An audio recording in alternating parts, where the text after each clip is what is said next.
नमस्कार मित्रों, मैं श्रीकांत तेलंग लखनऊ से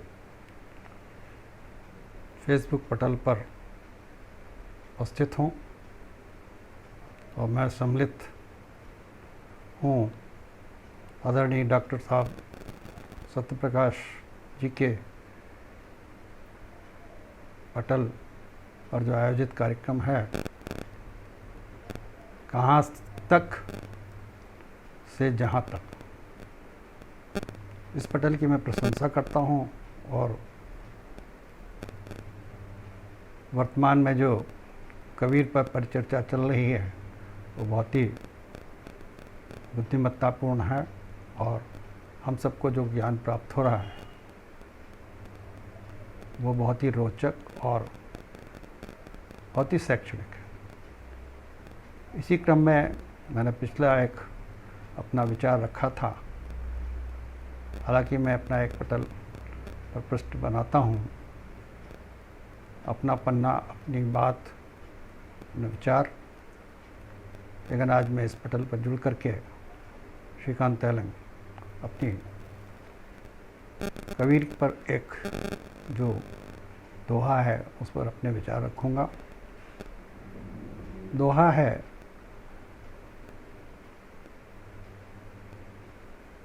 पाहन पूजे हरि मिले, पाहन पूजे हरि मिले तो मैं पूजूं पहाड़, पाहन पूजे हरि मिले तो मैं पूजूं पहाड़, घर की चक्किया कोई न पूजे जे के पीसन खाए।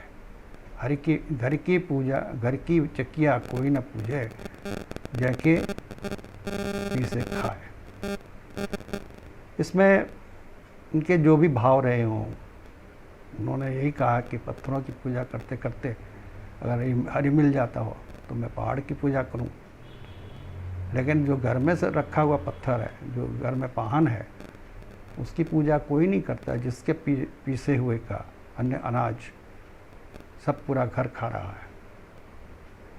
ये एक विशद बहुत ही बृहद वक्तव्य है, बहुत ही विशाल रचना है। इसका मर्म जो भी निकाला जाए बहुत ही मार्मिक और हद है। आज की पूजा पद्धति पर प्रहार तो नहीं किया है उन्होंने, लेकिन उन्होंने कहा जब पहाड़ कोई पूजने से हरि मिल जाता हो। हरि तो हर जगह व्याप्त है। कल भी मैंने अपना एक जो रखा था, जो भी हरि है उसमें हम रम जाते हैं तो हरि हरि हरि दिखाई पड़ता है। इस दोहे को, विशाल दोहे को बहुत ही मार्मिक तौर पर कबीर ने अपने पंथ में गाया है और उसको प्रचित किया है। मैं उनके इस दोहे का मनन करता हूँ और अब जो भी आराध्य हैं उनकी पूजा करना है, हमारा धर्म है, हमारा कर्तव्य है। हम जिसके भी रहते हैं, जिस जीवन में भी रह रहे हैं, वो हमारा श्रेष्ठ कर जीवन बनाए, वही हमारा जीवन से करने वाला पत्थर, वाहन और हमारा आराध्य है। ये शब्द शायद उन्होंने ले कर रखे होंगे कि जो हमारा घर के चक्की है, जिससे हमें अन्न मिल रहा है, जिससे वो मिल रहा है, वही हमारा आराध्य हो सकता है। इन शब्दों के साथ मैं कवि के मनन का अध्ययन करता हूँ और मैं इस मंच का भी समर्थन करता हूँ कि बहुत शैक्षणिक हमको मिल रहा है। और इन्हीं शब्दों के साथ मैं मंच पर एक अपनी रचना भी रखना चाहता हूँ। आजकल का जो कोरोना काल चल रहा है उसमें हम सब त्रसित हैं, लेकिन साहस और धैर्य रखते हुए हमें आगे बढ़ना है। इन शब्दों के साथ मैं अपनी एक रचना आपके मंच पर समर्पित करता हूँ। रचना का शीर्षक है अपनों के लिए। कोरोना काल के लिए लिखी गई है, सुनिए। आपके अपने लिए जीना ज़रूरी है, आपके अपने लिए जीना ज़रूरी है, दूसरों के लिए जीना मजबूरी नहीं। आपके अपने लिए जीना ज़रूरी है, दूसरों के लिए जीना मजबूरी नहीं। अपने अपनों के लिए जिए अब तक, अपने अपनों के लिए जिए अब तक।